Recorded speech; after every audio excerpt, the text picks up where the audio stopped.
You see, Alabama was known as the heart of Dixie because that's where black folks always had it hard. I'm from Mobile down here by the bay, and this was the main aorta.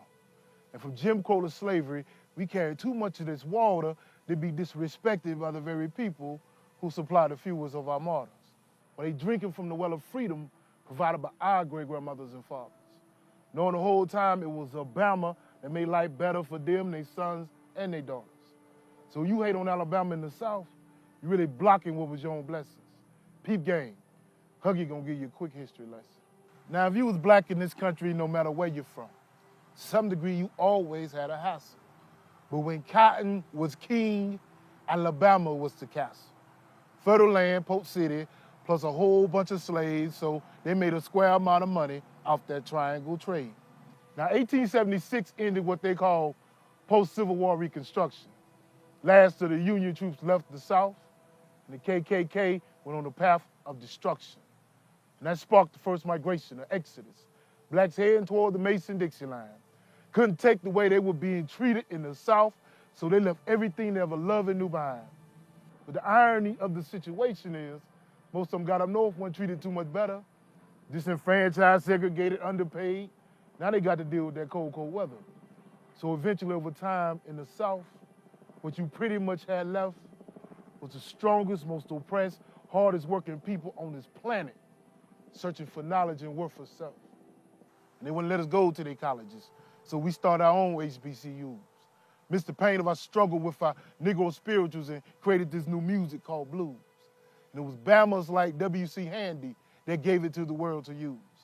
They never understood the pain of our struggle till we made them sing and dance in our shoes. Then down in New Orleans, some old Bama types created jazz. And people had never heard nothing like it before, and it spread around the world real fast. It had so much power, so much energy that anybody could feel it. And them scary Negroes that ran north let the record company steal it. But meanwhile, down in Montgomery, it was some Bammers that had enough. So they stepped off on a good foot, and the whole city started riding the bus. And some Bammers over in Selma and Birmingham started doing some similar things. And they were led by a Bama preacher, but we call him Dr. Martin Luther King. And it was him and a whole bunch of other Bammers like Medgar Evers that fought and died for all our civil rights endeavors. It was Bammers that suffered the most that have changed this world. Them Little Rock Nine and them 4 little girls. From Dred Scott to the Montgomery bus boycott, we indebted to some Bammers for all we got. Who taught us to struggle? Who made us yearn to be free? If it wasn't for some Bammers, what would black folks really be? Now, ultimately, you're going to believe what you want to believe. But when it comes to music, art, culture, sports, whatever, recognize what we didn't achieve. If you don't believe a word I'm saying, you can check every one of my facts. Then while you're at it, go and ask your grandmama where she learned to cook like that. So in closing, I'm going to stay Alabama the beautiful. Hard-working country swag, crusty feet and dirty cuticles. Born and bred in this red dirt clay, and it was the blood of my ancestors that made it that way. So till you get some Rosewood, some Colfax, or some Tuskegee experiments, you need to start using that word Bama like a term of endearment. And the survival is determined by the strength of your genes, or you keep your Sean Johns. I'm gonna roll with my dungarees. That's Bama.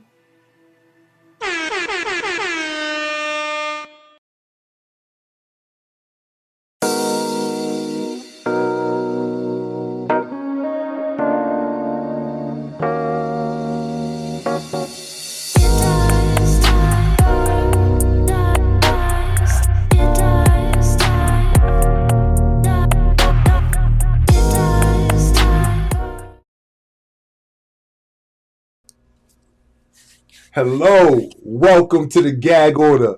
My name is Allee Major, and tonight we're diving into a crucial topic, the legacy and progress of black freedom fighters. Following an incredible lineup of guests, we have Brian Heat, Professor of Diversity, Programming Coordinator, author, motivational speaker. Let's bring up Mr. Heat. Peace, brother. Peace, King. Peace. I was waiting for that. I'm good. How you doing? I'm blessed. I'm blessed. Good. Yes. Right now I brought you up here on front stage because I really want people to get to know a little bit about you. So I want you to tell me a little bit about yourself, just what you do, my brother. Please. I know I gave a little bit, but please give them a little bit more. So first of all, man, thank you for allowing me to be on your platform, King. You know, it's always a blessing to see something I know you created in your mind fully manifest into real life. So that's a beautiful thing, bro. I'll sum it up real quick. I'm the product of an educator.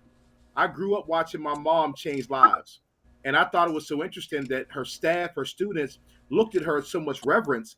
And I think when I got a little bit older, I asked her, and I said, Mom, why do you think it is these young people, your staff, they love you so much and look at you as such a valuable commodity in their lives? She says, Son, I think the main thing is that they know I love them.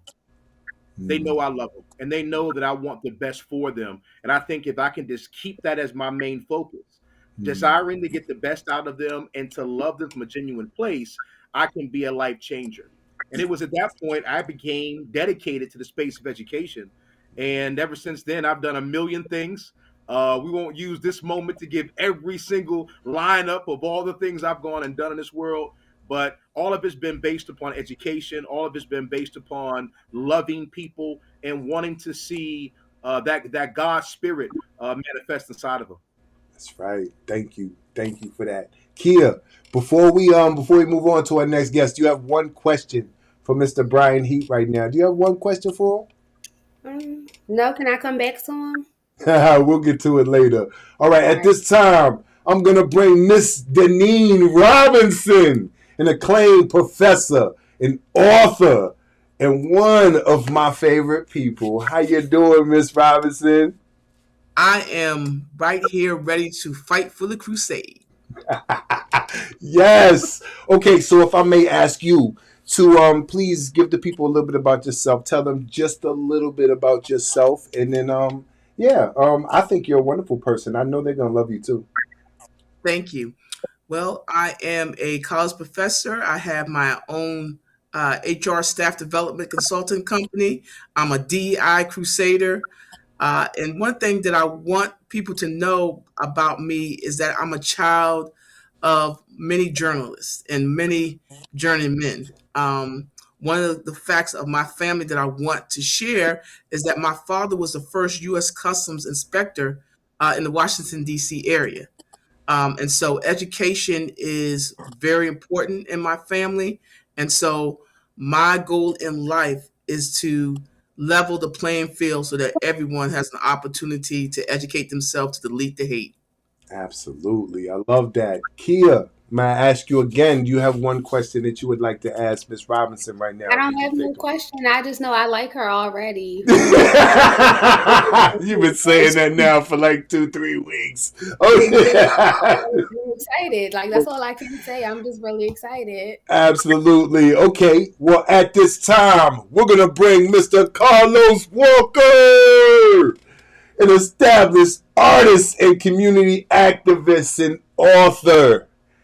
My brother, this is not your first time with me on my show. You know it's So please, if you don't mind at this time, give the people a little bit about yourself and tell them a little bit more about Carlos Walker, please. So, as you already stated, my name is Carlos Walker. I'm an artist, author, inspirational speaker, journalist, formerly incarcerated. I did 13 years in prison. I'm about to give you the same thing I gave you when I first met you. I did 13 years in prison, came home 5.5 years ago. Right now, my artwork has now been at the World Trade Center 3 years in a row. I've exhibited in DC twice, Baltimore twice, Florida, Georgia, Philly twice. I've sold over 11,300 copies of a book I wrote, and over 10,800 been hand to hand and signed, every one of them. And I can always credit it to God. I can't even take credit for myself. You remember when Kim Kardashian and them fought for prison reform? I'm a recipient of it.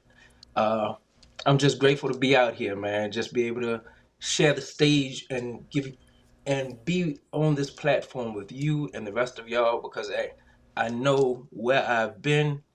I really don't supposed to be here. So, hey, shout out and thank you, man, for just giving me the opportunity. Brother, I'm glad that you out here with me. We both come from the same gutter. So listen, we working our way out. Matter of fact, we ain't working our way out. We already We out of already that. out. So Kia, I don't want to neglect one of my guests. Do you have a question right now or no? When the next activist movement? Ooh. Say that again. When is the next activist movement? As always. So the book that I wrote is called What If. So I reversed the roles of white and black people. I put white people in our place and us in their place. So my whole movement is based upon us. When I first started learning black history in prison, it changed my entire life, and it gave me the insight on who we are and what we should always fight for. So as always. Very well spoken. I'm proud of your journey, bro. Me too. I'm very proud of you. Next up, we got Huggie Bear, the poet, a poet, community activist, and even more. My brother is working with me, my brother Carlos, my brother Heat, and Denean Robinson. At the same time, we are working against what's going on. So, peace, my brother. How you? Greetings. It's a blessing to be here, bro. All right. I'm going to ask you the same thing. Can you give people a little bit about yourself? Just a little bit more, my brother. Okay, well, like you said, Huggie Bear the Poet, which is not my government name, of course. But I guess it was something that was earned, long before I started hitting stages as being a poet. So I guess it's a testament to my disposition at times. So we'll just leave it at that. But I'm a spoken word artist. I stepped out on faith about 20 years ago, and God's been blessing me to be able to use my gifts to basically, eat, feed my family, and also be a part of a movement and to be active, about uplifting our people. I'm affiliated with certain organizations. Prominently, I'm a coordinator here in Mobile, Alabama for the Poor People's Campaign. So I don't know if you guys are familiar with that, which was an organization started by Martin Luther King, who probably got him killed, but it was reconstituted by Reverend Barber and Reverend Theodore Harris. And basically, I'm very active in the community. I try to do what I do, for as recently more political. But, I was more about, hands-on in the community, but I think being, part of this political game is, has become more part of my my everyday and what I do. So, absolutely. But yeah, I'm just here. It's a pleasure to be here, man. Always good to be here, man. You Brother, blew me with the so poem. happy. I'm so happy you're here. Anytime you come on this show with me, brother, you put a smile on my face, my brother. Yeah, okay. That used to be my signature piece. Yup. Kia, I will ask you one more time. I'm okay, good. That's a bet. Let's get this started. Together, we'll explore the impact of historical figures and realities of today, and the vision for the future in the quest for equality and justice. Excuse me with that. What I'm going to do is start this, and I'm going to start this with a quick question. The question is, how do you believe, or who do you believe had the most significant influence on civil rights movement, and why? And I'm going to start with my brother Brian Heat tonight. Brian, let me ask you, who do you believe had the most significant influence on civil rights movement, and why? It's interesting because my first answer would be everyone plays their role, right?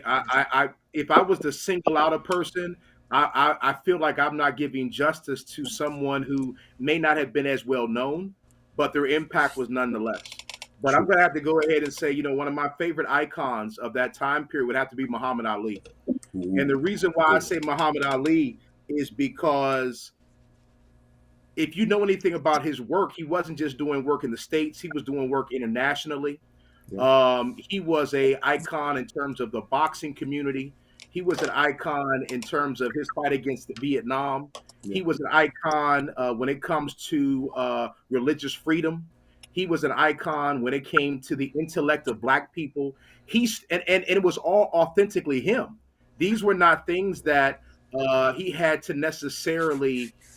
I mean, he had mentors. He had, Malcolm X and other people that came into his life and different people. But at the same time, I think he lived his personal journey out loud. And as he grew, his manifestation grew. As he grew, his calling grew. As he grew, what he was ordained to do grew. From him changing his name from Cassius Clay to Muhammad Ali and the awareness of knowledge of self, you had so many people that weren't connected to the movement until Muhammad Ali, this bold, when he won the championship at 21, he looked in the camera and was like, ah! And his energy level, his charisma, his vocabulary, his intelligence, he just had so many tangible and untangible qualities about him that I think he had a very significant, I'm not going to say the most, but for me, and I can keep going on and on about Muhammad Ali. I followed him my whole life, but I think Muhammad Ali for me is one of our greatest global champions for civil rights. Okay, absolutely. Can I get Denean? Can I get you to back it up, Dr. Denean? Well, I agree with what Mr. Heat said. I believe all of our ancestors who had stood up for righteousness and stood up for doing things the right way all the time. But my favorite civil rights leader is Rosa Parks. She is the mother of civil rights. And the reason why is because I love the way, I want to coin the phrase stand up. Okay, stand up is able to allow us to have social transformations, being able to resist individual oppression. And I think in today's society, especially under this new administration, that stand up means a lot more to me and a future general activist, because activism needs to be brought back in the forefront of today. And because of her, I am taking on this role of being an activist for DEI, equality. Okay, Yes. And so I am trying to lead the way, because what's happened today is a sad day in the state in history of America. Okay. Carlos, let me ask you the same question. Who do you believe had the most significant influence on the civil rights movement, and why?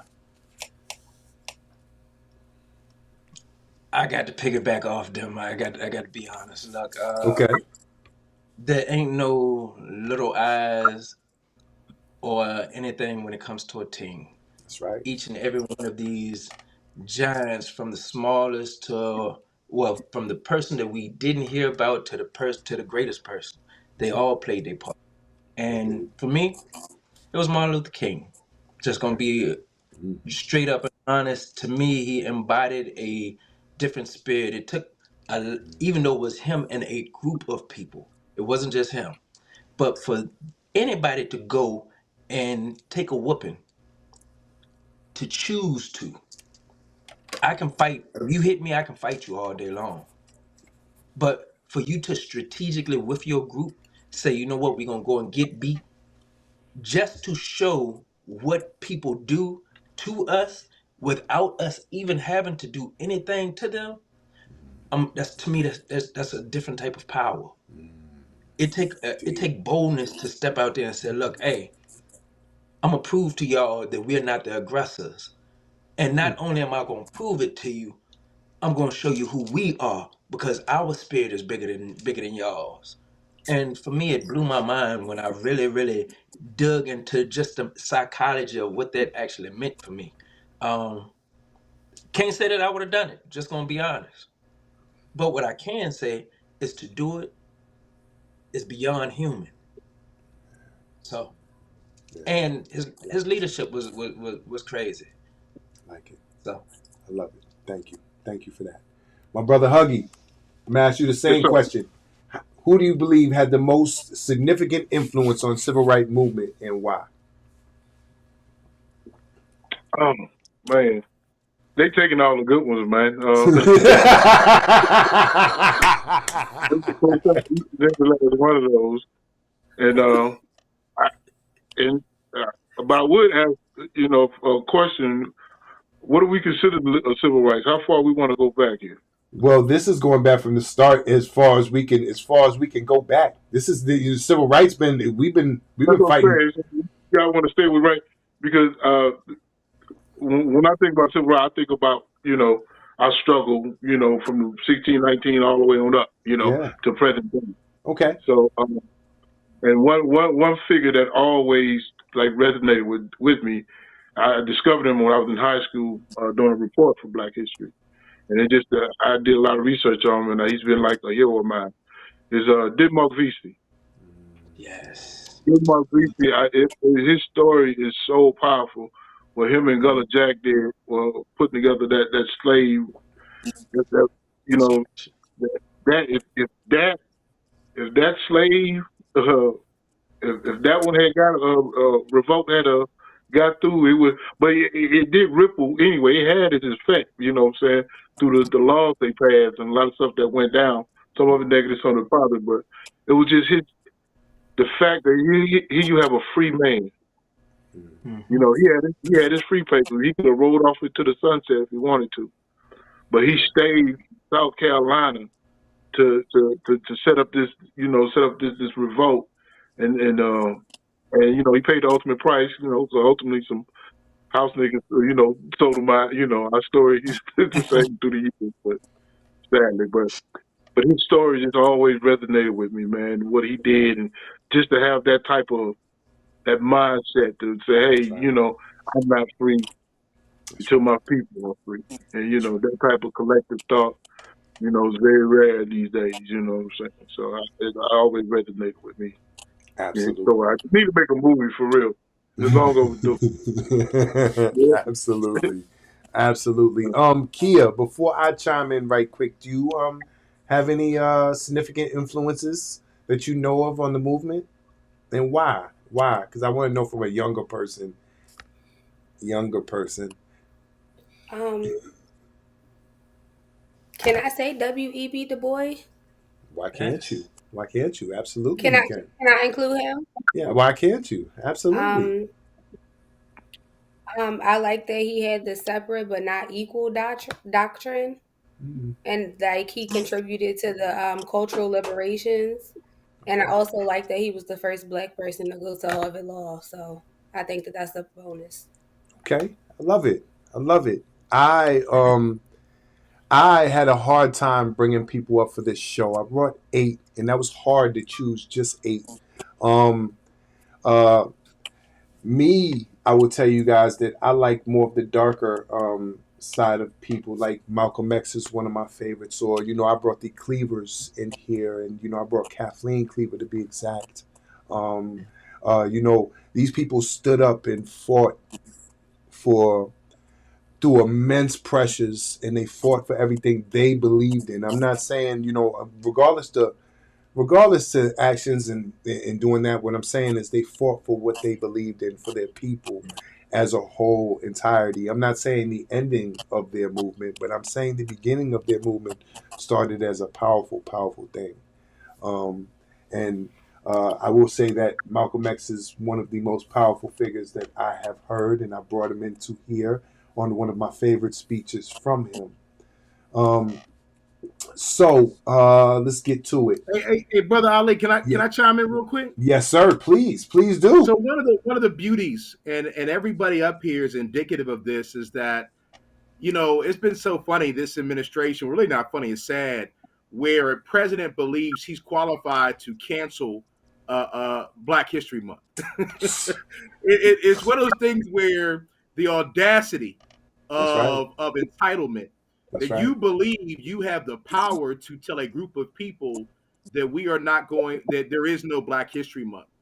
Now, where you may not funnel government funding into certain Black history campaigns, where you may tell corporate clients that they don't have to necessarily get behind. We've always been very aware that the only reason why these companies even celebrated Black History Month was so that we can keep giving our money to them.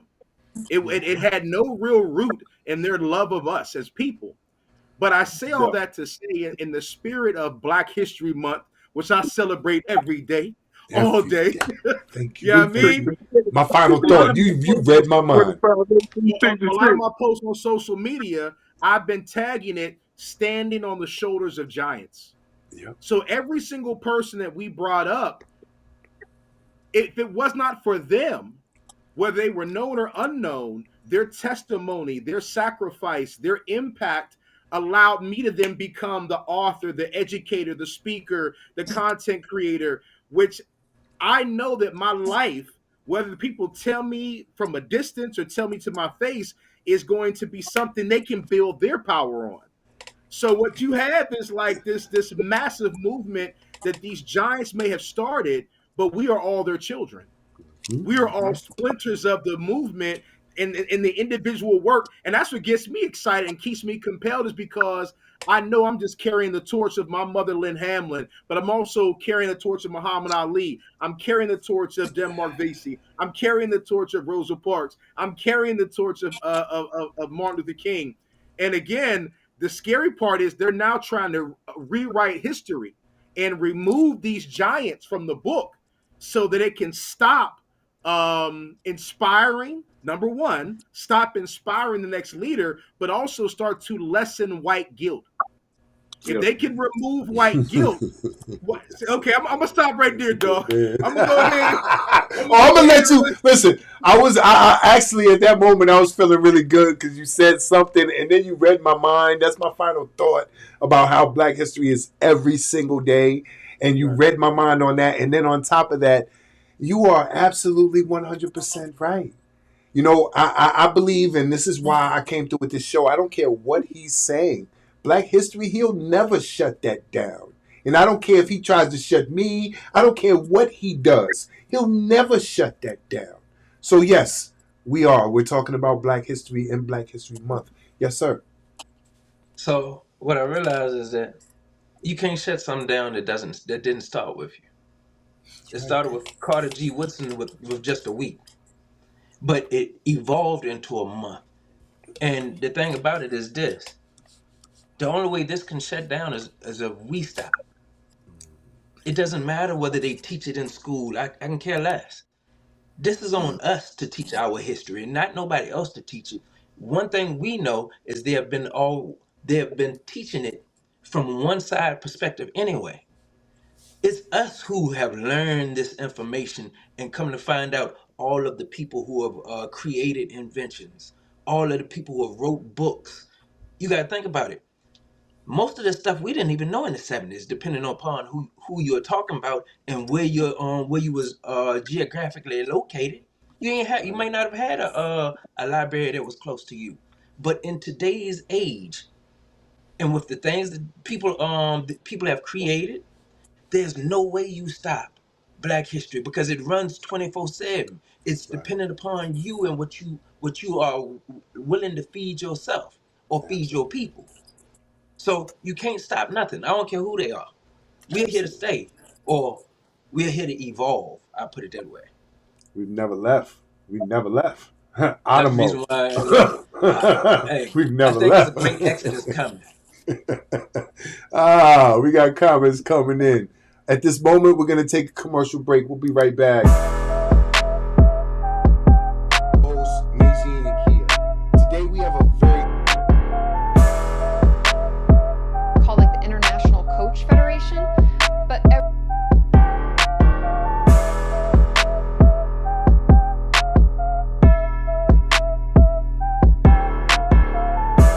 we face the difficulties of today and tomorrow. I still have a dream. Yes. It is a dream deeply rooted in the American dream. I have a dream that one day this nation will rise up and live out the true meaning of its creed. We hold these truths to be self-evident, that all men are created equal.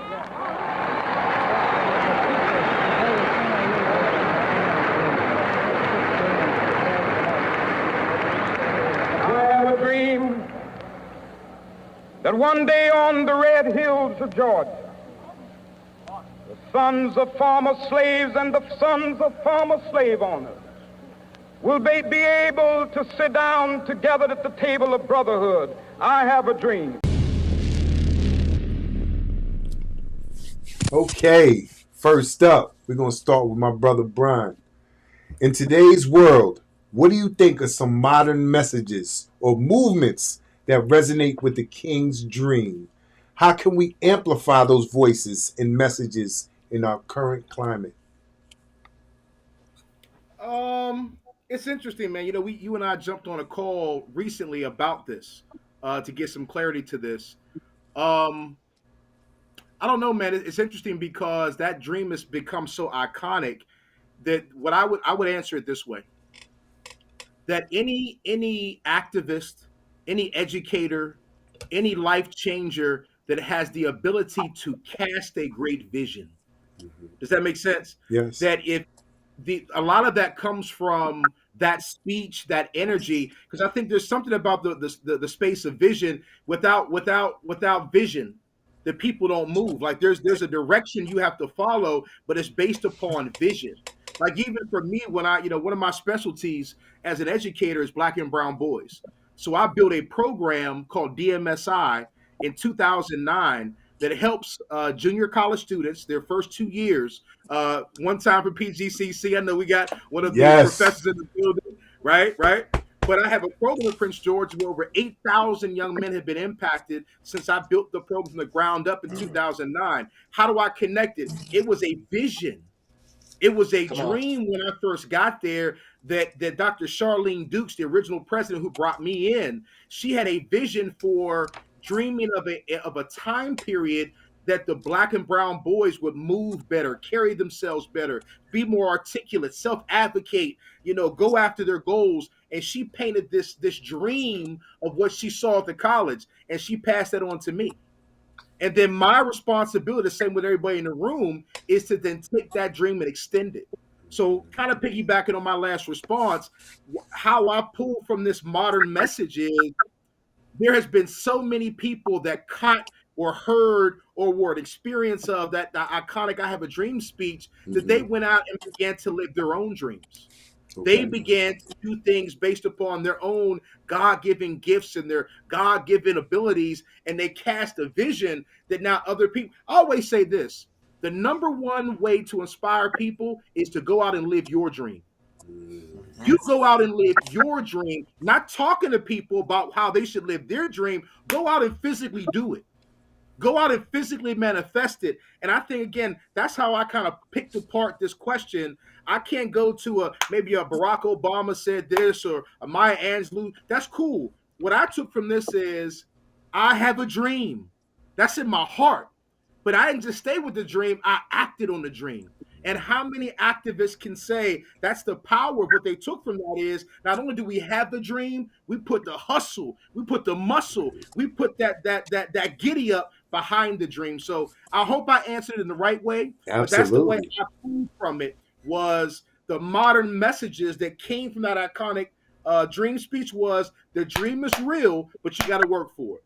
Absolutely. I love it. Thank you. Thank you for that. Thank you. Huggie. Hold on. Yes, oh, the camera came close. I squeezed the box in, so it brought the camera closer. How can community leaders foster unity amidst division, especially in the context of rising political polarization? You understand what I mean? I feel you. I think I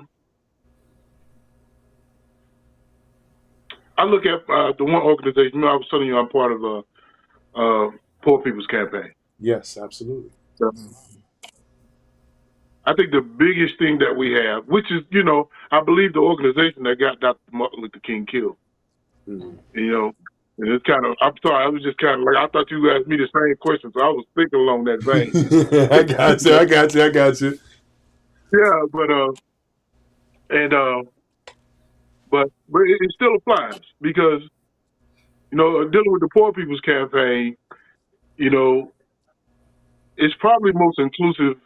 It's probably the main reason why I joined it, because it was probably the most inclusive organization that I saw that was out there trying to make a difference. And the thing is, it's like, this is the organization that was started by two Christians, which is spearheaded with Muslims, atheists, black, brown, gay, straight, trans. Their whole message is love. Mm-hmm. And as far as getting to your the question, as far as building that unity, I think a lot of our so-called leaders, they get wrapped up into, who they are within their organizations. You know what I'm saying? And they don't understand that it's going to take a collective effort, and you just can't let, because you don't like.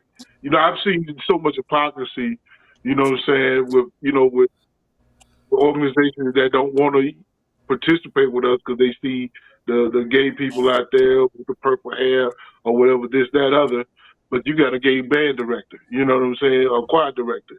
And I look at the hypocrisy of it. It's like, people are people. We all want the same thing. We all just trying to fulfill Maslow's hierarchy of needs: food, clothing, shelter, love, respect, something, and we're gonna get that together.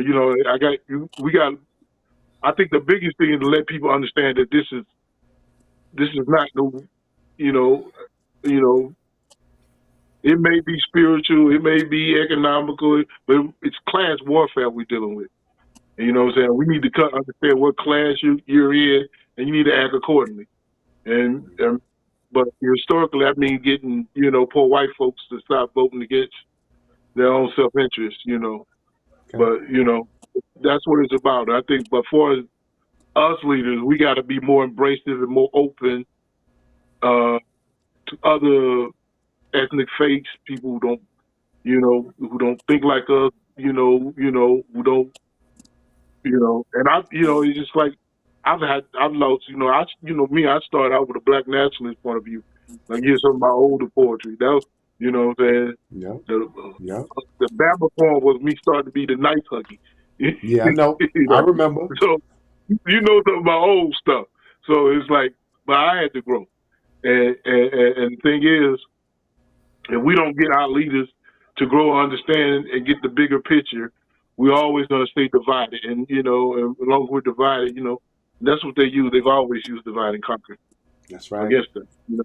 So that's right. I think we just got to open our minds and not be so rigid in our thoughts, or my religion says this, or this or whatever, or my beliefs are this. No.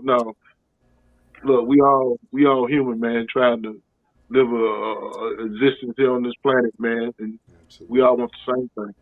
Absolutely. I want to kind of speak to this one real quick. Yeah, please, come on, please. This is an open conversation. Please, come on in. So one, everything he said is true. I can't even say any better. One of the bigger issues also is who's in leadership. These people that step into these roles are based on ego. They're looking for levels of power, corruption, and control. Yep. And so, everybody's not meant to lead. To be very honest with you, right. You may be able to articulate yourself. You may be charismatic. You may even have had a genuine vision at first, but sometimes power corrupts. That's right. Sometimes the ego is corrupted, and the devil will prey on that. And white America knows if your vice is women, if your vice is men, if your vice is the spotlight, if your vice is this, your vice is that. And a lot of times, man, you have to kind of move into the space of leadership. The highest level of leadership is servant leadership. I'm serving. I'm not looking to, make my title. If you notice, when I first got on, and none of us did it, but I'm not coming on these platforms to hype myself up. I've done a lot in a very short period of time, but that's my assignment. I don't need to brag about my assignment. Right. I need to just do my assignment. That's right. But if you're out here looking for control, led by your ego and led by a weak and vulnerable heart, the devil gonna get you. And next thing you know, you're going after the leaders who's supposed to be rolling with you as soldiers. You're going after them because they get more TV time than you are. So again, everybody's not meant to lead. You have to lead with a servant's heart. Drop the ego and stop chasing power and chase impact. I got one thing I want to say. What is my man's name? This is what he said. He said, when the love when the power of love overcomes the love of power, we shall see peace. That part. Jimi That part right Hendrix. there. It's Jimi Hendrix that said it, but Huggie actually said something that sparked that thought. And matter of fact, you said that it's love that movement has. The reason why they actually what drew you to them. Love is the middle component to everything. Yeah, When it's you got to be learn to love one another, as the Bible says, I don't know about the Quran. I've never read it. It says, "Love thy neighbor." Hold on, love thy God with all thy heart. Whoever your God is, love him. It's okay. I'm not here to tell you who your God is, because I can tell you every principle or every religious group has some type of principles that makes you better. But number 2 is the main thing, and it says, "Love thy neighbor as you love thyself." So if you follow these 2, all the rest of them run in line. But Christ said this: "I give you a new command, that you love one another." The only thing that we are missing that will make this thing come together like Voltron is one thing: love. This thing was built off of hate. This thing called America. It's the DNA of it. So what happens with us, we know how to love, but we don't know how to love self. And when you learn to love self, then everything else comes together. But I didn't want to leave that, add that to it. Hey, Los, you ain't talking about that Voltron. You ain't bring that Voltron up, though. Hey, they don't know about that Voltron. They don't know about that. They're coming together. They don't know about that. I will say, I wanted to say one thing before I move on. I wanted to tell you, Brother Heat, Dr. Robinson, Huggie, Carlos, I gave y'all that entrance because nobody does. Like you said, Heat, you don't like to big yourself up, right? So let me do it. I got you. You my people. You understand? You my people. I got you. And if I come in like that boxing ring announcer, then trust and believe. I got you. Let's go. We have to go to the root. We have to go to the cause. Dealing with the condition itself is not enough. And it is because of our effort toward getting straight to the root that people oftentimes think we're dealing in hate. We are oppressed. We are exploited. We are downtrodden. We are denied not only civil rights, but even human rights. So the only way we're going to get some of this oppression and exploitation away from us or aside from us is come together against the common enemy. Who taught you to hate the texture of your hair? Who taught you to hate the color of your skin to such extent that you bleach to get like the white man? Who taught you to hate the shape of your nose and the shape of your lips? Who taught you to hate yourself from the top of your head to the soles of your feet? Who taught you to hate your own kind? Who taught you to hate the race that you belong to? So much so that you don't want to be around each other. No, before you come asking Mr. Muhammad, does he teach hate? You should ask yourself, who taught you to hate being what God gave you?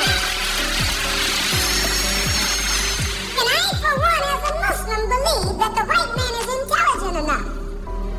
If he were made to realize how black people really feel and how fed up we are without little compromise and sweet talk. Stop sweet talking him. Tell him how you feel. Tell him what kind of hell you've been catching, and let him know that if he's not ready to clean his house up, if he's not ready to clean his house up, he shouldn't have a house. It should catch on fire and burn down. Yes, sir. First up, I got my brother Carlos. How can Malcolm X's idea on self-determination resonate with the urban community in facing economic iniquities today? So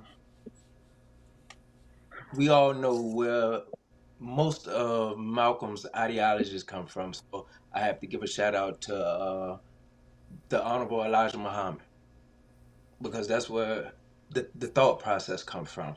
And to me, I would have to shift to that to deal with self determination. So in the book, the message to the black man, I read this whole book and I really only learned. I remembered one thing out of it: the economic plan. And the economic plan gave me an understanding. We have the power to create $1 billion in a year. And when it comes down to Malcolm X's ideas or Elijah Muhammad's self-determination, you have to be able to look at yourself and realize that you, and when I say yourself, I'm talking about everybody on here and everybody who was a part of this one group that they call African American, Black, or whatever, and realize that you working now, today, to focus on you ain't hurting nobody else. When you choose not to work on you, it hurts you. This goes individually or as a collective. And I learned this, that me as an individual, I'm the main character of my story. And if I do not work on me, guess what? I failed everybody else. So that's your self-determination right there. So that also goes as the collective. We are the main characters of this story. Everybody is looking at us and saying, man, y'all beautiful, y'all amazing people. They may not say it, but they want to be you. So their actions are showing it. And we're looking at ourselves and trying to figure this thing out, but not realizing that, well, we're realizing it more now than ever, that, hey, we got to start working on us. And it's happening not just with this collective group right here. There's bubbles of us that are running around here and doing the same exact thing. So we are now focusing on our self-determination. And I like to say, in my mind, where it really kicked off was the last 4 years this guy had. We felt that heat that our ancestors felt back in Jim Crow. And what we started saying was, look, let's start buying black. Let's start pouring back into ourselves. Just that self-determination. And what we started doing, it started moving then. But the last 4 years, we got relaxed. This 4 years, this is going to be our greatest 4 years yet. Why? Because what I learned is if you take a fire and put it up to plastic, what does it do, Huggie? It smolders, it burns a little bit. It burns, Because, but it starts coming together. So yeah, for some strange reason, every time you add fire to us, what we do, we come together. So right now, me being in I work at my man's store, Community Love, and being in retail, this is what I hear most black people say. Is it black owned? So for this next 4 years, what I do know is, I think it was to one of y'all's point, Target, all of these places, guess what? They done showed their butt. So what we about to do is now start showing what we are called to do, and that's collectively move like they did. Man, we got the blueprint, like they did back in Alabama when they boycotted. We got the blueprint. But what we're gonna do now is take all this information since we've been in the system and start now working it towards yourself. Because guess what? To me, I think God allowed us to go through integration for a reason. Kind of like the spook behind the door, to draw out the information and now apply the information back to yourself. Because we got a nation within inside of a nation. So now this nation is about to add the self-determination to build itself into the nation that we supposed to be.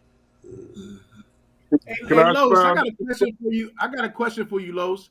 So I'm an entrepreneur. I have books I've written on Amazon. I don't have anything in the Target stores, but I know there are black entrepreneurs that have brands in Target. I think I want to get your opinion in the whole group. What about the black businesses that are existing in Target? Are we True. telling Big them fact. that we're boycotting the Big whole fact. store, which will also affect them? Like that. Are we Like a person like myself, I just dropped my very first children's book and it's on Amazon. And all of a sudden, because of the DEI rollbacks, someone said, "Well, Brian, can I get your book somewhere else besides Amazon?" Now, again, we can have that conversation too, but I think we have to be more strategic. Can anybody help me unpack how we really approach these boycotts when we have our own people inside the store selling products? We got people So on Amazon selling books and selling products. We're going to just Be boycott selective. the whole Amazon, boycott the If whole you go in Target. there, be selective. What'd you say, If you go Huggy? in there, be selective. If you know a particular black brand that you like, you go in there, you grab that, and you say, and get tunnel vision with everything else. You know what I'm That saying? boy. But You it, bring so up a very good that was a very good statement you brought up. Very good question you brought up. I'm yeah, about to answer. Go ahead, I'm about to Go ahead, Carlos. answer Los. real quick. So there's this lady. They got their whole family got a coffee brand, and she said this. She said, "Don't go in there. Don't even go in there and buy her coffee." Because guess what? They still getting money off of it. And most of the time when you walk in that store, unfortunately, like all the rest of us, look, when you walk in that store, you're gonna pick up something more than just that. I would love to get tunnel vision, but that ain't always gonna happen. You're gonna mess around and grab something else. So what happens is if you're gonna do this, what you're gonna have to do, like me, I got books. You me tell you how I sell my books? Hand to hand, and I sell every one of them. He do. Yep. He do. We're gonna have to He do. take and do as they did in the boycott. They went 380 something days, and that was a faithful movement. And I understand. Look, look. You're gonna get hurt because of convenience off top, yeah. but you're gonna benefit more in the end. We Yes. But you can't know keep what? on. Go ahead. Go ahead. I ain't gonna cut you off. Go ahead, brother. We can't keep worrying about convenience. Them people that those ancestors we talking about that walked and rode with other people during that boycott back then, they look, this was a whole different group of people. But we are them same people who understand how to do the same thing. And if we're gonna win, we're gonna have to learn how to strategic. We smart. Yes. Yeah, Everybody is living off of who we are. yeah. But check this out, and it'll kind of link both of you guys what you're saying because I look at it twofold. Uh, hand in hand may be cool, but something like you like Capital Brown, she had millions invested. You know what I'm saying? But on that same token, Capital Brown would be Capital Brown if it wasn't for the black community investing in her first before the white folks he got hip to her shape up too. You see what I'm saying? So uh, you have to come to a balance with it. I never understood that whole concept of we must destroy in order to rebuild until really now. Because I think we have to get to a point or get to a certain point where we have destroyed all these old platforms that we've been using within the white power structure. And like it's just like you were saying earlier, and you were saying how the plastic come together, how we're gonna have this time now is forcing us to be about cooperative economics and to be about all those quantum principles we celebrate each and every year. We're gonna have to put them to use, or Mm-hmm. we may not survive the next entity of what's about to happen. And and like that whole concept, we got to destroy that. It had to probably get to this point for us to go ahead and start doing the kind of things that we need to do to build our community. Because Miss like you said, we got to do. And once we build it, they're gonna have to come to us to get it.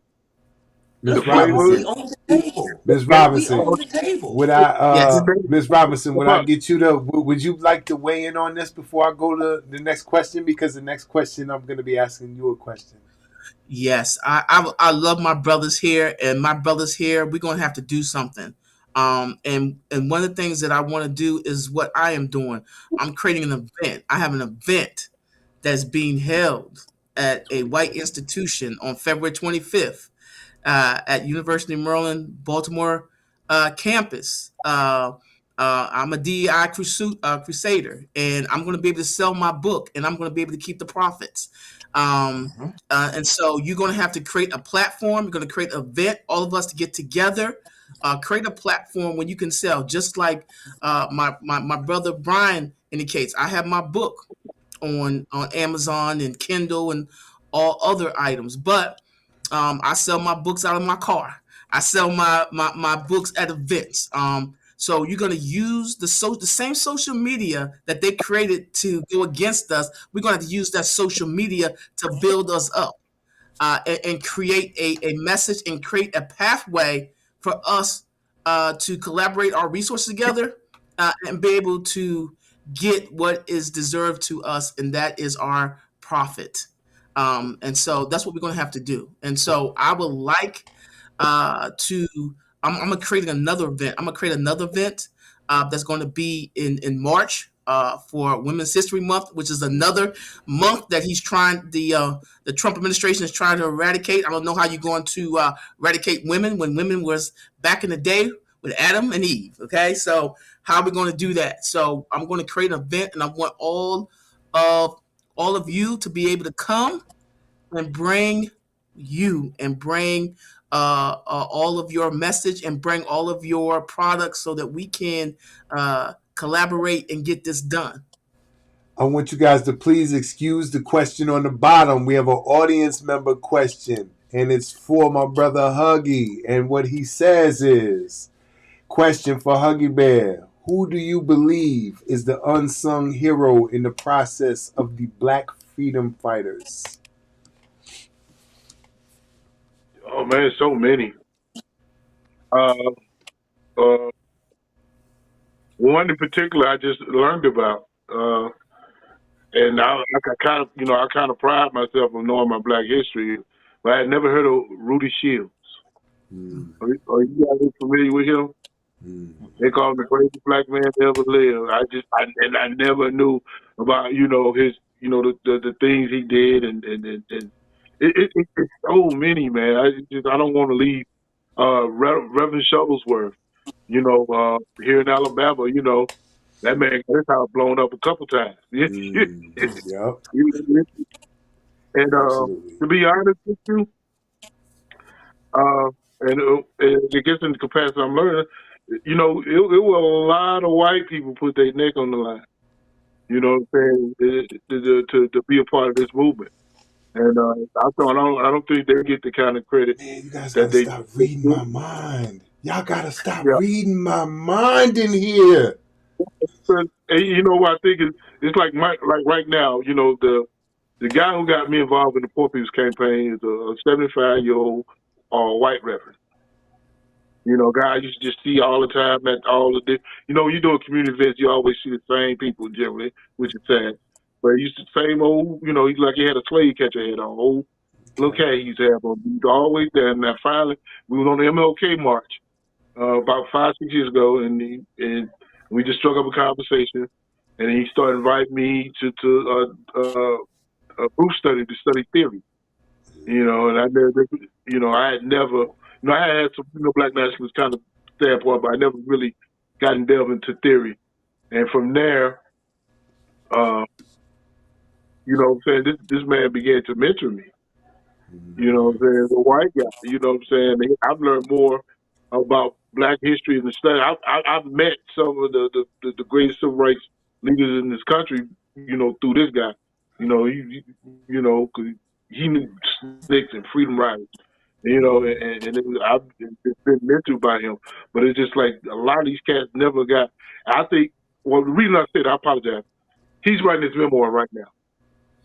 And I think it'll help the movement if more people see what more white people see. Because I feel like Toni Morrison, saying racism is a white folk disease. This their insanity. What I'm saying? So, I think if more people see a guy like this, a guy who was alienated and ostracized by his whole family, because he's been in the movement fighting for Black civil rights as long as I've been alive. He's been doing this since he was 18. You know what I'm saying? So it's like how, I think if we can highlight cats like this, maybe these other ones, can see the bravery. I don't know. Maybe it could be, because we can't get this done by ourselves. It's not just going to be, and and I hate to say that, you know what I'm saying, for what's going on, and I was saying this earlier. I've kind of ran into bump heads with a lot of my black nationalist brothers, you know what I'm saying, because of my, my teachings and the things I'm doing, the organizations that I'm working with. And my thing is, man, you ain't got enough guns. You gonna kill all the white folks? You gonna kill them all? Ain't that one of them? I feel like Andre 3000. They made them gas. They got some shit to blow out your back from where they stay at. You know what I'm saying? And I know history, and I know I've been white folks instrumental in my life, let alone the civil rights. So I know every white man is not a devil. And the thing is, if we don't start working with the ones that's working with us, then we're going to be doomed to fail. Okay. You know what I'm saying? We know about that. We have some white allyship, and if we don't start utilizing it, you know what I'm saying, we'll get out that time of thinking that, every white man is a devil, we're not going to make it. And we need to start highlighting some of these white folks who are doing that so they can be the trend and be the cool thing to do. Okay. I'm sorry, I've been thinking. All right. Hey, I would like. Brother Huggie, and real quick, do y'all think the spirit of activism is increasing or decreasing? Depends on the circle. A lot of it, people. It's just so much popular. It's just so much out there. You know what I'm saying? People, they're so distracted. There's more people concerned about Kendrick and Drake war than what the fuck than war and God. You know what I'm saying? So it's just, and they're getting bombarded with so much, and it's purposely. You know what I'm saying, to keep them distracted. But we have to kind of, we got the internet too, so we got to start just kind of try to hit their ass and give them some balance so they can kind of get involved, because I think it's increasing apathy. Basically what you're asking me is apathy increasing? Depends on the day of the week sometimes, man. It depends on what circle I'm in, so. But I'm hoping it's getting better. I'm hoping it's going to get, like I said, I hope it got so bad. People realize they got to get out there and do something. It is going to get better. It is going to get better. I want to say one thing. If I can say one thing, I think what happened over the last 2 weeks under this administration, if that is not waking people up, that we got to get off our behind and be proactive instead of reactive. And I think, like my brother just said, because we're going to have so many of our Caucasian allies that are going to be losing their jobs and losing their security, I think that they're going to help us to be able to become again. Thank you. Okay, so I will say, Ms. Robinson, what role does education play in empowering marginalized communities, especially in the wake of debates over curriculum and educational access? Yes. I'm excited about this because let me tell you what education does. Education provides individual with tools. It also provides us with opportunities to overcome systemic barriers. Okay, education is a vital instrument because it allows us to be able to stop group thinking. It becomes an opportunity for us to be able to foster critical thinking. It allows us to be able to challenge inequality. And it also, one of the things that when you have, as a marginalized group or underserved population, when you gain access to education, what it allows you to do is to advocate for yourself. It allows you to be able to think outside of the box. It allows you to be able to secure job opportunities, which the ultimate goal when you have education is not only to delete the hate, but it also gives you the opportunity to break the cycle of generational poverty and oppression. And what education allows you to do is to have in these communities a sense of belonging, a sense of confidence that you can rebuild and restore the importance of what education can allow you to do in these communities, and to bring knowledge allows us to have society values. It allows us to be able to gain networks and mentorship and resources that we can bring back to our communities and teach quality skill sets, and provide a action plan of how we need to survive in this war, because we're in a war. We're in a war of survival because our kids are not reading at a grade level. They just had their national report card that just was reported last week, saying that the United States is behind in reading and math. And so I always tell parents that if your kids are interested in STEM, they can get free scholarships all the way to their doctoral levels. We, at Prince George's Community College where I work, they have opportunities for you to get scholarships and to get training.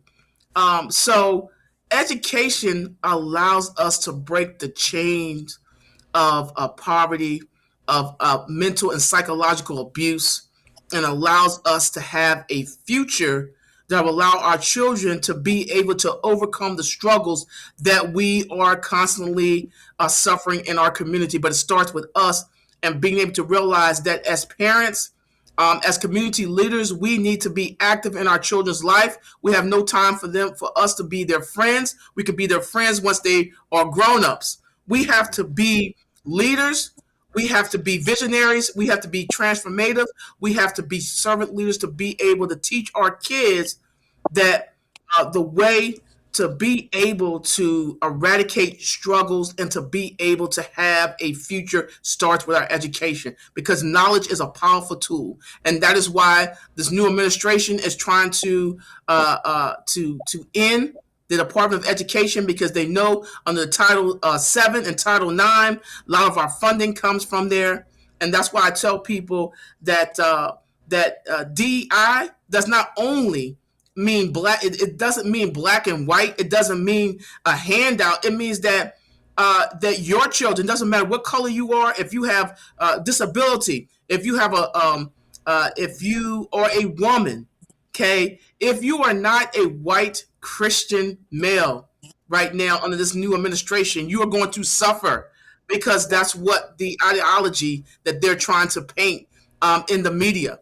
So it just is going to break apart what you are trying to create. And I'm telling you that if we pull our resources together and create curriculums that are going to challenge our kids, are going to challenge us to think and write. I always tell my students that if you can write, it's almost better than being a millionaire, because if you can get your message across to 1,000 people with a click of the send button, okay, then you have done your job, because people are just waiting to hear messages. I think right now we're sitting at a war zone.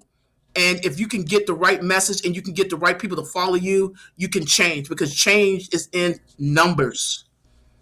Thank you. If I can ask my brother, Brian, can you add something to this educational aspect? I'm trying to get this point across about how important education is. I think, and I thank you so much. Anytime I see my educators start to get the juice, Robin, she's getting juiced up, boy. She's getting juiced up because we talk about teaching. You know what I mean? But one of the things one of the beauties, I'll just see my personal testimony. My son is 16. He goes to Bishop McNamara, and my son has been carrying like a 4.1 GPA. I can't remember the last time he got a B.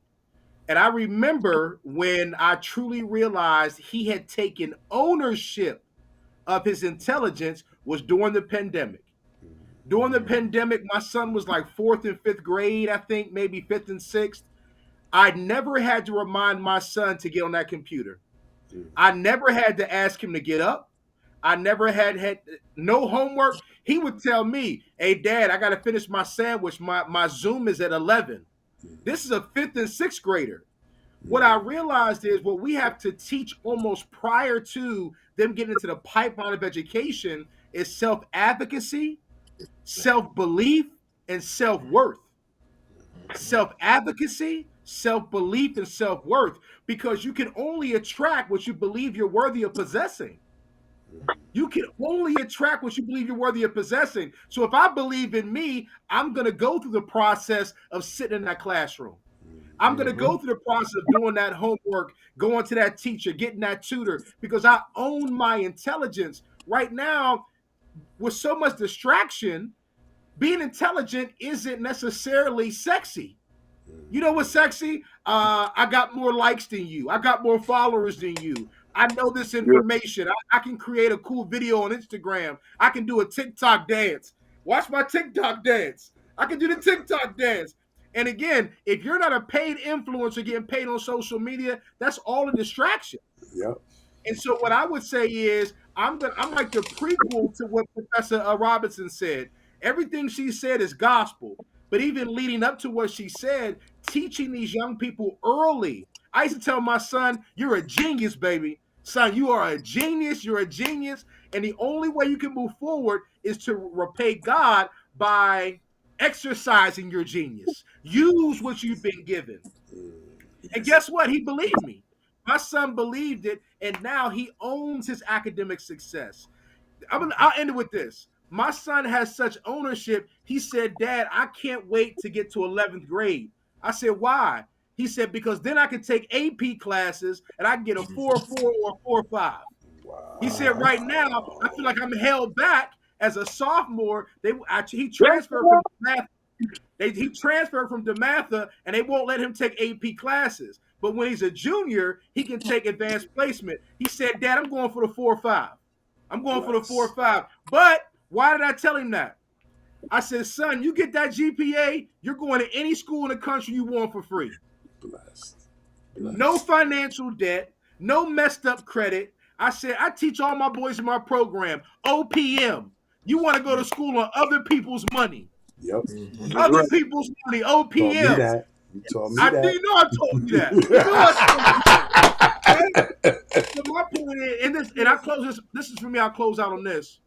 We also, Professor Robinson, have to redefine what education is. Education is not always sitting in the classroom. Yes. Sometimes it's experiential learning in an internship. Sometimes it's self-study online. Yes. Sometimes it's reading a book. Sometimes it's having a mentor and apprentice relationship. Too often, you have to be honest, modern day classrooms can be very boring with the wrong teacher. And you're forcing these kids that this is the only way you get educated is by sitting in these boring ass classrooms. That's not always where they're supposed to be. Some of them, we vibrant. We need to be moving around. We need to be putting our hands in the dirt. And sometimes, and when I hope, and I'll close with this. I hope whatever Trump does, the trickle down that God will pull the glory out of. Let's reinvent the K through 12. Let's reinvent the K through 12. I've never been happy with the K through 12 system in the United States. The K through 12 system is some bullshit. It is. It is. It is. It teaches lies. It does not teach critical thinking. It does not. It does not teach high cognitive thought. And it's been like that. It's an indoctrinated system. It's not teach you to think. It's teach you to follow. Yes, absolutely. But like to expound on what you were saying, like you got to thinking out the box when we're teaching these kids, especially little black kids. Yes, I do poetry workshops, and I go into schools and mentorship programs. But when I talk to the educators, the first thing they say is, "Well, reading and writing scores are horrible," and all they want to do is rap. That's the first thing they say. I say, "Well, why not utilize that? Take that and point it to something constructive." It's always one in every group. Well, who got ball? Who got the ball? Who got that ball? Dope. And I watch some little kids get up and utilize metaphors, extended metaphors, entendres, and didn't even know what the hell they was doing. They didn't know what they were until I showed them. That's a entendre. This was this. And you have to make the connection for them, or they'll see it and they'll want to learn it. And I'm telling you, some of these poetry works I have can make an immediate impact. But it's stuff like that you know what I'm saying, that we're gonna have to start introducing, because they've been bombarded with so much through the internet and these phones. We're in a war for the minds of our children right now. Absolutely. So, if y'all don't mind, I want to pick back off real quick, Carlos. Let's go. I'll make this fast. So, Malcolm X said, "Education is the key to the future." That's number one. Yes. But off of what Huggie just said, I created a rap debate. Debate is something that's needed for for critical thinking, for Yeah. emotional intelligence. You can use Yes. debate and create anything, but just to Yes. use rap itself, what happens is you create a conversation. They learn quicker and faster. Iron sharpens Yes. iron. This is how our minds Yes. work. And rap Yes. is the way that they learned. It's the way that most of us learned. If you Yeah. think about how we are actually learned how to do a bunch of stuff, it was through listening to music, through listening Nursery to rhyme. certain stuff. It's Yes, nursery rhyme. We almost, everybody I remember. think one of us above 40, and we can still remember Hickory Dickory Dock and Mary Had Little Lamb. It's Yes. ingrained with them because of the You Yes. rhyme learn scheme. you learn to use those same principles and apply it now because we are just musical beings. And what happened is you will shift the whole paradigm times 10. But Yes. go ahead. Yes. Can I end this? I want to Yes, say yes, yes, because I was just about to go ahead. We as educators, we as parents, especially educators and community leaders, we have to tailor our curriculum to the students we have in front of us. That means using experiential learning, gamification, and service learning, which is something that I do for all my curriculums, and something that is now, and I know that my brother Brian knows about, is open educational resources. Open educational resources now allows us as educators to write textbooks so that students don't have to pay $100 and $200 for textbooks, and it's already written and it's already uploaded in their learning management system. So when the class begins, everybody is at the starting line. We don't have people who have money or have access to resources already starting 2 and 3 weeks ahead of everyone. Everyone is starting at the same starting line because of the OER. And so that's an enforcer. That's something that I do. That's something that we have created at Prince George's Community College and other organizations. And so that is how educators and education plays a role, is just making sure that equality and making sure that we meet our children's or our students' needs where they are right now. And that's how we're going to take them to the journey that we need to get them. We have to meet them and tailor our curriculum to their needs at that moment of time, and then help them get to where we want to get them to be. Thank you.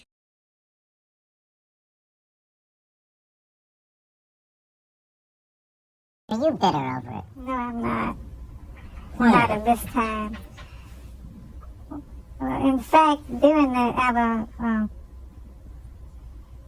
protest in Montgomery, we did have some white people who Join with you. joined with us, and they suffered a great deal. And I felt that it was, in fact, Dr. Martin Luther King used to say himself that it was not a black and white issue, but it was right and wrong. Right, absolutely. So you didn't hold it against collectively all white people? That's true. I did not. What then did you do with your anger? I tried to use my anger. I tried to have as little anger as possible. I tried to use it to help people who were suffering, and many who were discouraged and did not have the courage to try to take a stand for themselves. Mr. Denean, I got you back up again right quick. I missed you earlier, so I came back now. Parks is often known for her act of defiance. What does standing up, and you spoke about this earlier, so I was so glad to have this a question. What does it look like in today's society with the issues like voter suppression and healthcare?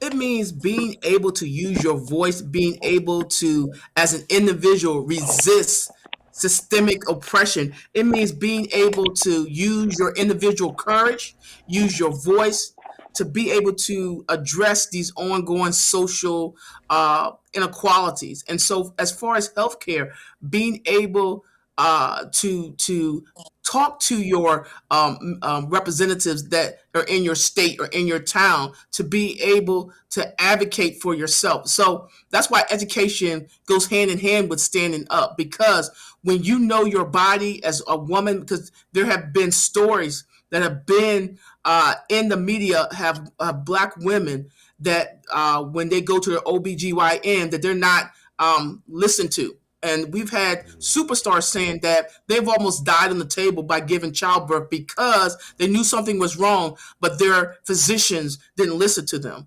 And so as a woman or as anyone, especially a minority, you have to demand the best. You have to be able to advocate and be able to understand where those resources are. So we need to use the internet in the right way instead of building bombs and tearing each. We need to be able to search resources and allocate for those resources and bring that knowledge back to our community so that we can be self advocates and be able to understand that we are the ones that vote these leaders, vote these individuals into our power. And so if we do not like what we see, then we need to tell our neighbors, tell our communities that when it comes to voting, we need to vote these individuals out because they're not for us, like Kendrick Lamar said, they're not for us. And so power comes with community comes with responsibility. And so we have to be able to aim and have collective action to be able to have an action plan to be able to implement in today's society. So it's almost like a game of chess. We have to look at the move that society is making, and we have to counteract what. Day at 1:50 p.m., a 24-year-old young man is outside, trying to make some money by selling weed and crack. Two guys, acquaintances, approach him and quickly shake, hands in greeting. They all share a blunt in friendship before two of them leave, while the third continues, hustling to provide for himself. After 40 minutes, the two guys return in an angered state. They complain about being threatened, assaulted and robbed. They rant angrily, discussing the idea of getting a gun. I understood that they came to me because they knew I already had one, but since I didn't give mine up, promises were made to return, and for me to go with them. I complied and the two left, only to return about 6 hours later. We arrived at the house of the accused, but something felt off. Talks of betrayal and setups filled the air. As I sat and listened, I realized that this was the accused middleman. The accused denied all accusations, but as the conversation intensified, I noticed one of the people I came with start quickly, pulling out his pistol. He pointed it at the man and then quickly turned the gun towards the bed, a move meant to frighten the man into speaking. The man jumped every time the gun was quickly pointed at his chest. This torturous game continued for 8 rounds, becoming more and more intense. I remember by the 3rd round, the voice became lustful, dripping like salivation from the lips. The 7th round was particularly unsettling, as the conversation turned bloodlust and vengeful. But it was the 8th round that turned disastrous. The sound became mute, and all I remember is the bang, the flash, as the point-blank blast took its toll. A few moments passed, and sound returned only to hear a man holding his chest crying out, "You shot me! You shot me!" His breathing began to slow, and he pleaded, "Oh God!" Another blast went off. Suddenly, I woke up lying on my bed in a studio apartment, with lights outside going crazy. After a period of slumber, I got up to check the mailbox, only to realize I was being watched. While retrieving the mail, I was stopped and asked questions. Luckily, my accent allowed me to escape probable cause. In this story, all the participants were good people, caught up in a societal disease we all live in. These are the stories of a young man who had to survive in a world where nothing can be predicted and situations change in an instant. These stories vividly depict how life can go wrong due to the decisions we make. The same person in this story has become a strong part of society, earning 2 degrees. As an entrepreneur, he now fights on a daily basis to help others avoid making bad decisions for themselves while keeping himself away from these dangerous situations. It's time to wake up and change this world by changing ourselves.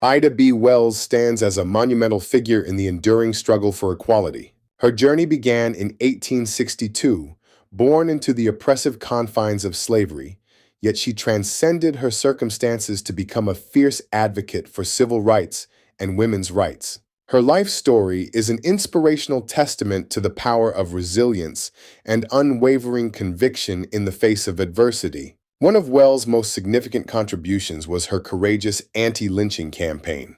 In the late 19th century, she bravely took on the prevailing social norms that condoned violence against African Americans. With meticulous investigative journalism as her weapon, she unearthed the brutal truth surrounding the lynching epidemic.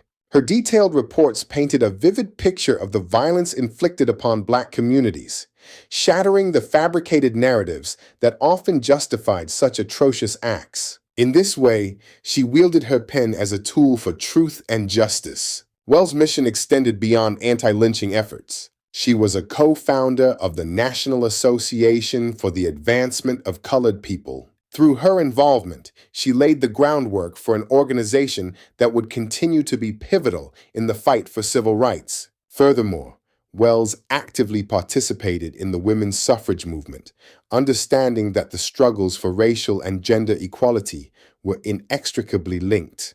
Her belief in this pivotal connection reshaped the discourse and fortified coalitions in these critical movements. Despite the formidable dangers associated with her activism, including threats to her life, Wells remained undeterred.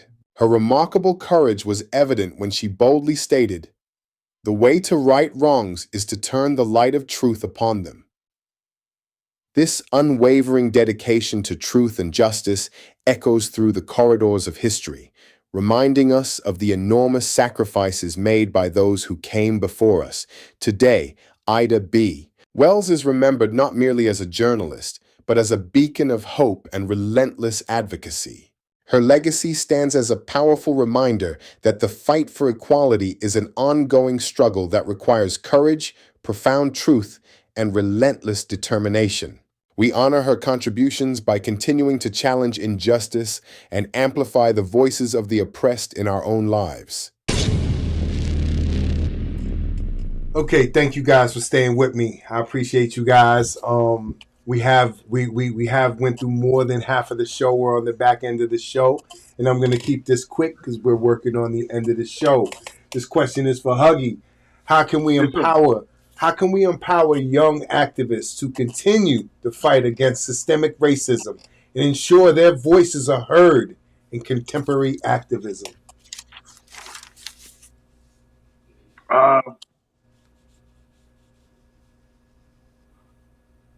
Power. How can we give them young? I mean, that's the one word that just, I mean, that's the meat of it right there. You know Yes, what I'm sir. saying? Yes, sir. And,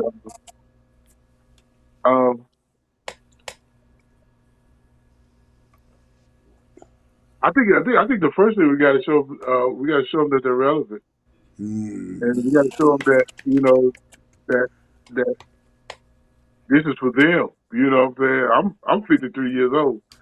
You know, if I'm lucky, I might got a good 20, 25 years left around here, you know? So, it's like they're going to be fighting for a world they're going to have to live in. And they're going to have to, and I think the best way to empower them is kind of, I think it goes back to the education. In the last segment, we have to educate them. And because I think it's so much lack of power or so much apathy is because there's so much distraction and like this prior to this election, like the last 3 weeks of the election, I was canvassing. Mm-hmm. So I literally like from almost sun up. Now we wouldn't knock on people's doors before 8, but from 8 to the sun went down, generally about 5, 6 o'clock, we were knocking on doors in all the Black neighborhoods here in Mobile, Alabama.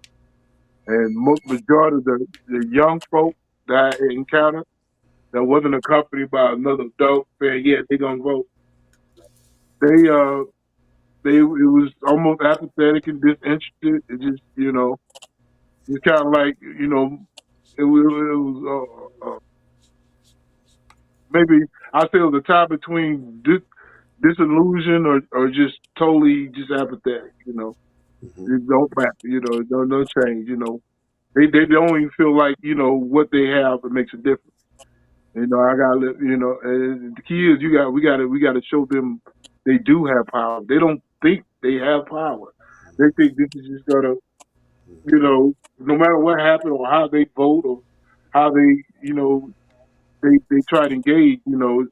It's just like the powers that be gonna just do what they want. Regardless. I just gotta survive. That's And I right. think it comes from a survival mentality. Now you got these are predominantly, poor neighborhoods, So it's like they already got those distractions, you know what I'm saying? So it's like about when you worry about, if where you gotta, where you gonna live and where you gotta eat, you think different.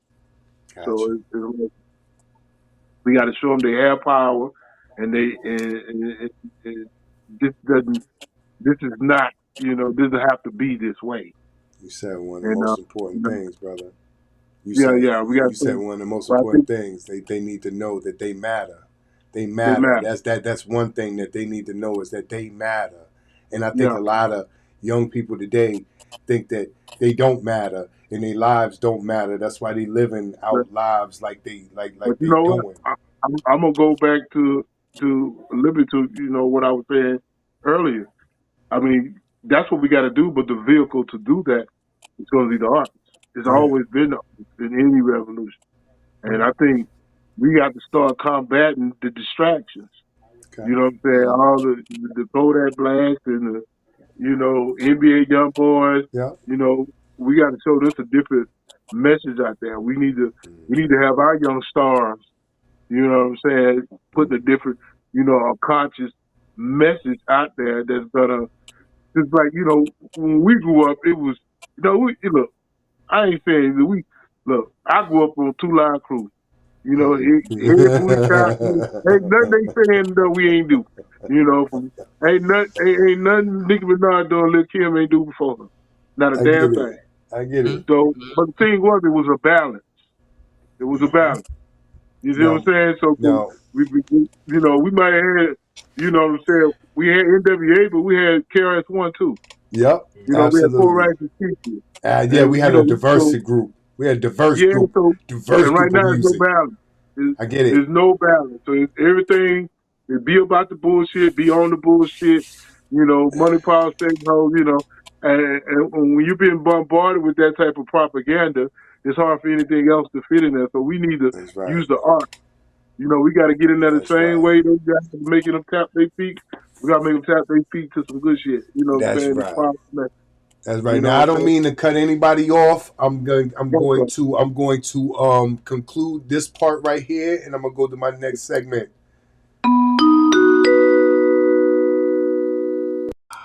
Okay, for those my guests who do not know, this is a part of my show that I call randoms, and I take a random question from the audience and I put it on the screen.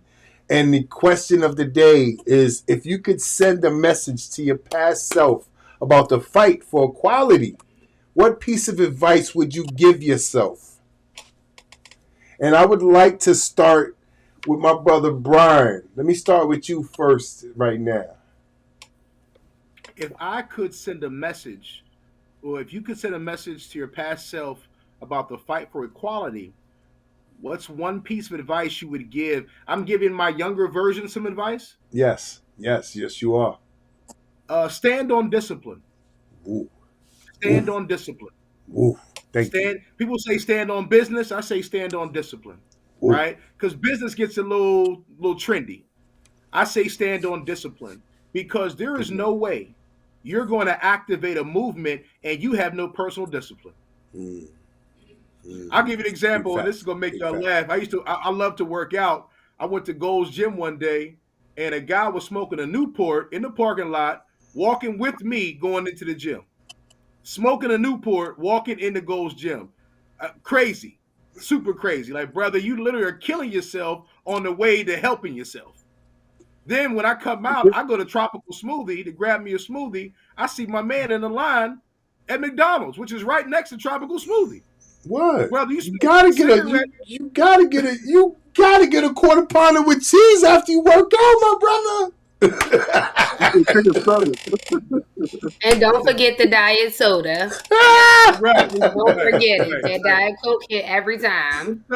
The reason why I'm being silly, but I'm saying consistency. Be stand on discipline. Stand on.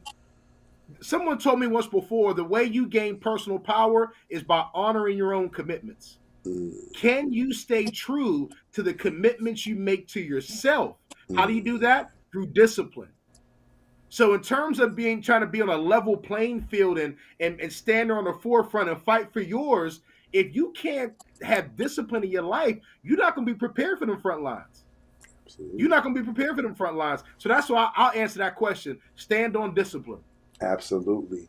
Can I go now to my brother Carlos? Can I get you to ask this question? I'm gonna save Miss Denean for last. I'm gonna say her for last. Carlos, can I get you to answer the same question, my brother? The only thing I would tell my younger self, just keep going. Because where I'm at today is all because of every part of the journey that I've been through. I wasn't here when I was young. I sold drugs. I went to prison. But I learned everything that I learned from the men that was already there. And those relationships I still have. Those relationships. So I couldn't tell myself nothing but keep going. You're going to make it. You're going to become something great. And when you do, you're going to be actually fighting for your people in everything that you do. Go one. So I can only tell myself, just keep going. Go one. Huggie. Let me ask you the same question. It kind of piggybacks on really what he's saying and what he's saying. Because like when he's saying stand on discipline, I equate that as stand on principle. And Yes. I think it might be playing semantic, but it's really the same thing. You know what I'm saying? Because like you said, business gets tricky, and business capitalism. You might have to do some dirty, underhanded shit to get ahead in business. But as long as you stay with this, you got to stand on principle. If you're doing the right thing and you're doing it out of love, then it's going to be positive. But as far as my brother, he said, how did you say it? You said, stay going. Just keep going. Yep. Keep going. I would say trust the process. It might be semantics as well, but it's just like because what he was saying kind of resonated because it's like I tell people all the time, he's like my poetry is great because I went through so much. I'm a storyteller, so if I hadn't went through so much, I would have shit to talk about. So it's just like these people that you meet on your journey through life, that impart wisdoms and like hell, I learned some shit tonight, man. Y'all some motivational motherfuckers, man. I'm just letting y'all know that because there's several messages I needed to hear tonight. You know what I'm saying? So I just gonna put that out there.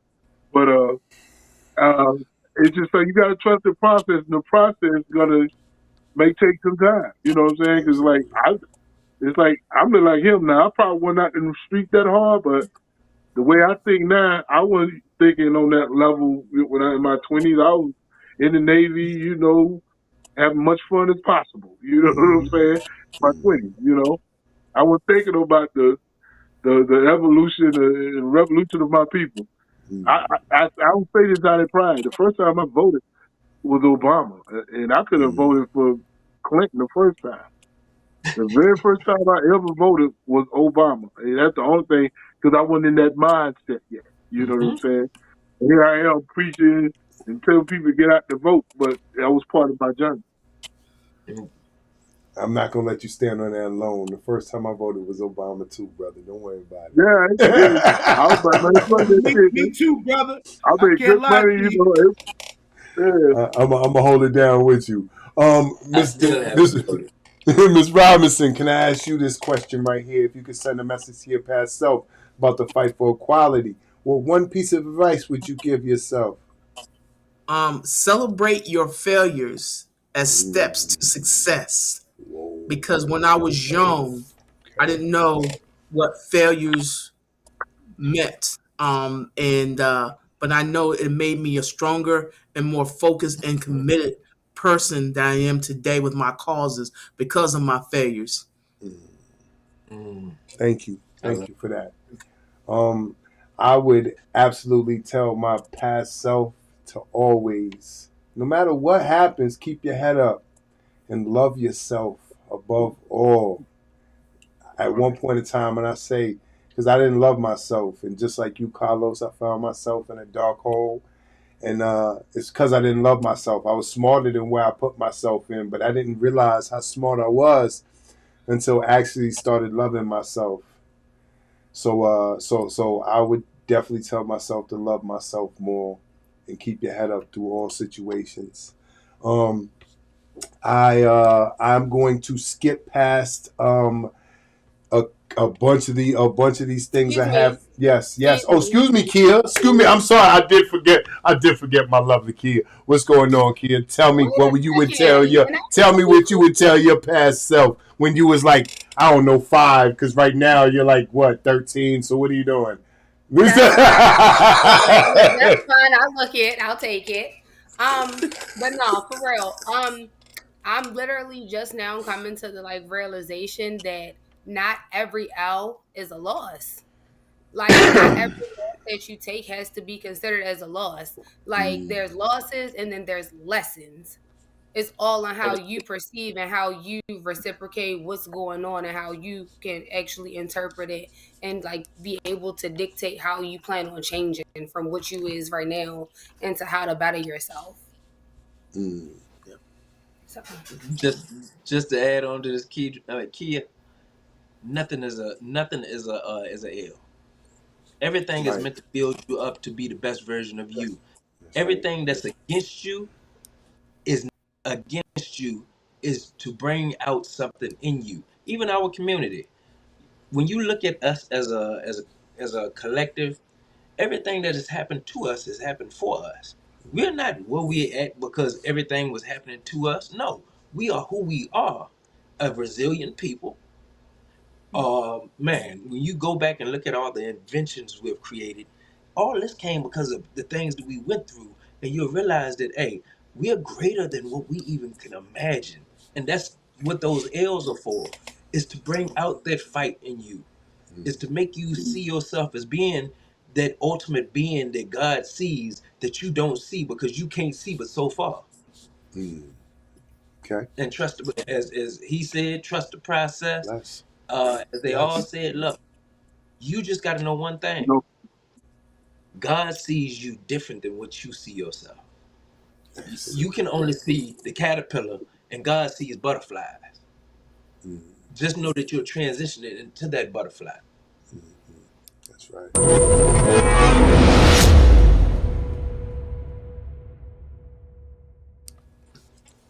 Okay, ladies and gentlemen, I'm about to send us out on a very special out. But right now, we have 10, 13 minutes left in the show. What I want to do right now is a time that I do sound off. And sound off is a time in the show where we speak about things we either forgot to say in the show. It could even be that you had a bad experience on the highway today, driving from the highway, and somebody made you mad. This is the time for you to sound off about your night, whether the show was up to par or I don't really, it's your sound off. So I would like to start with my brother Carlos first. Please sound off tonight. Bang, let's go. So it was an amazing show. Thank you, brother. My days, as you already know, I always tell you, look, my life is perfect. I don't see no bad moments. Not saying that I don't have them. But the thing about them, I see them as all positives working towards my greater good. As the Bible says, all things work together for the good of those who love God and are called according to his purpose. Every one of us has a purpose. And when you know that you have a purpose, this thing is always going to work out for you. Bless you. Miss Robinson. You know it. Miss Robinson, can I get you to sound off next, please? I think God put you and allows you to do things in the right moment of time. And when I started to write my book on DEI almost 6 months ago, I just had a feeling that this was going to be a big area of concern, and so um, I, I just is I'm just that's just my new passion now for life, is to foster awareness and empathy, and just educate through open dialogue such as this, because my job is going to fight the forces to be, and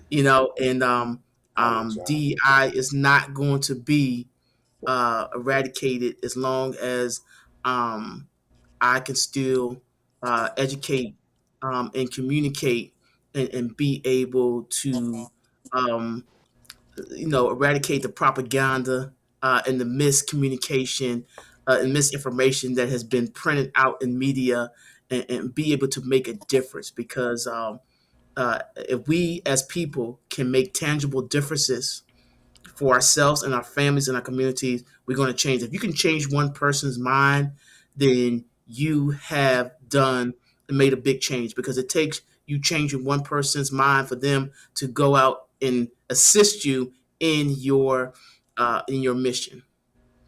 Thank you very much. My brother, Huggie. I'm gonna save my brother Heat for last, and there's a reason why I did that too. Huggie, can I get you to sound off for the night if you have anything to say, my brother?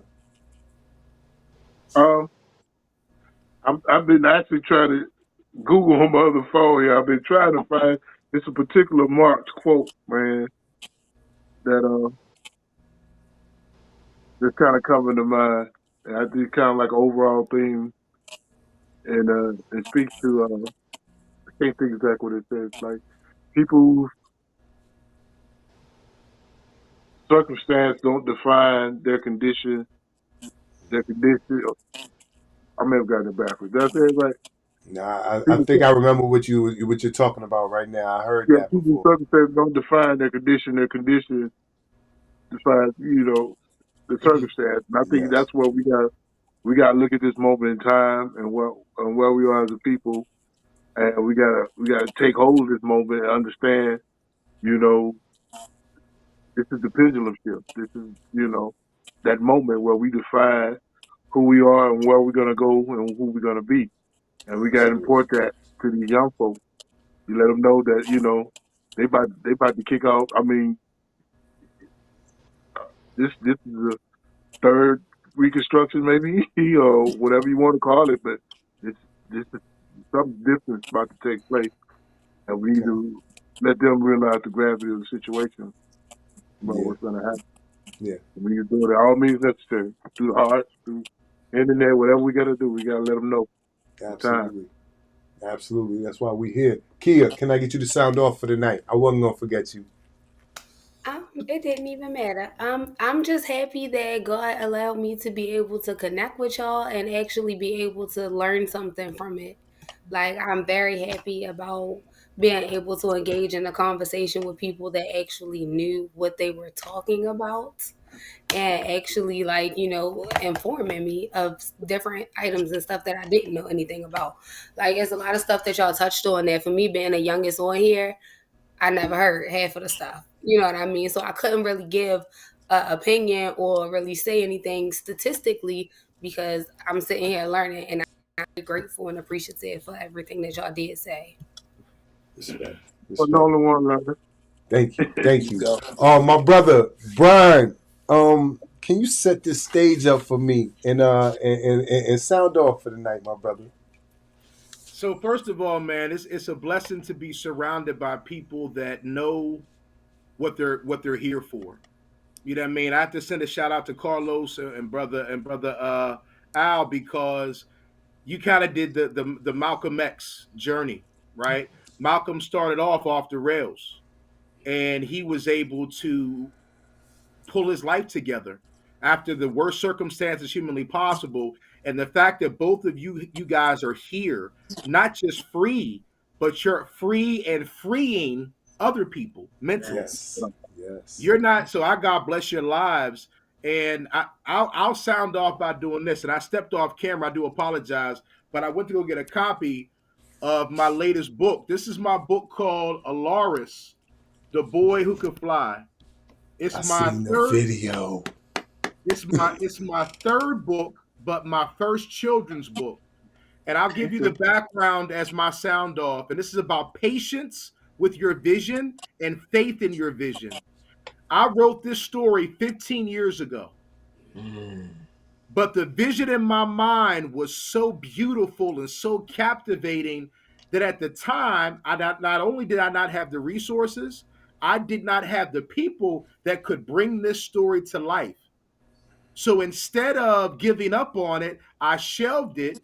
I kept working. I was a professional teacher, principal, vice principal, dean of students. I wrote other books. I kept going, but I never let this out of my heart. I never let this out of my heart. And 2 years ago, I found an artist out of London. We began working on it. I'm not going to do the shameless plug and start turning the pages and looking on the inside, but it's a beautiful, beautiful journey of a young man who is looking for his destiny. And I just dropped it. It's critically acclaimed. But who's holding on to a vision for 15 years? Who's holding on to something that's on your soul and just sits on your spirit? This is a bucket list item for me. I couldn't transition off this planet if I didn't have this book to drop. And this is the thing. This is not just a book. It's going to a full-length cartoon, full-length animation. Now we're doing the full-length production. Now we're doing the stage experience. My point is, guys, for anyone who's listening to this show, The Gag-Order, honor your dream. Every single person on this call is honored through poetry, through your book sales, through the classes you teach at the college level, through the multimedia that Alba's doing. We have to honor. All of us are living examples, honoring our dream. I tell my students, some adults talk shit about the shit they was gonna do. You got to mentor me. I live it. I'm 49. I got a lot of shit left in the gas tank, bro. A lot of stuff in the gas tank, bro. I told my people I want to die empty. I want to meet my maker empty. Everything he put in my spirit, I want to come to God exhausted. I'm exhausted, bro.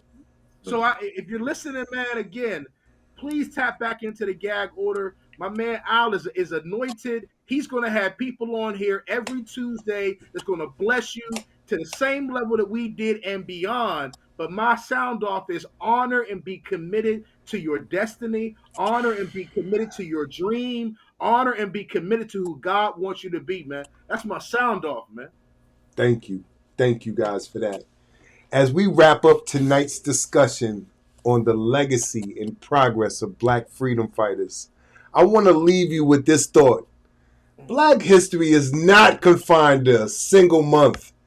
It is vibrant tapestry woven into the very fabric of our nation, rich with stories of struggle, triumph, and resilience. Every day, we have to honor the opportunity to honor those who fought for our rights and freedoms by acknowledging our past and celebrating our present going forward. It's essential to recognize that the fight for equality and justice is ongoing. Each of us carries the responsibility to uplift our communities, share our narratives, and advocate for change. That's what the Gag Order is about. That's what I'm bringing to you. And it's not just for me. It's not just for them. It's for everybody.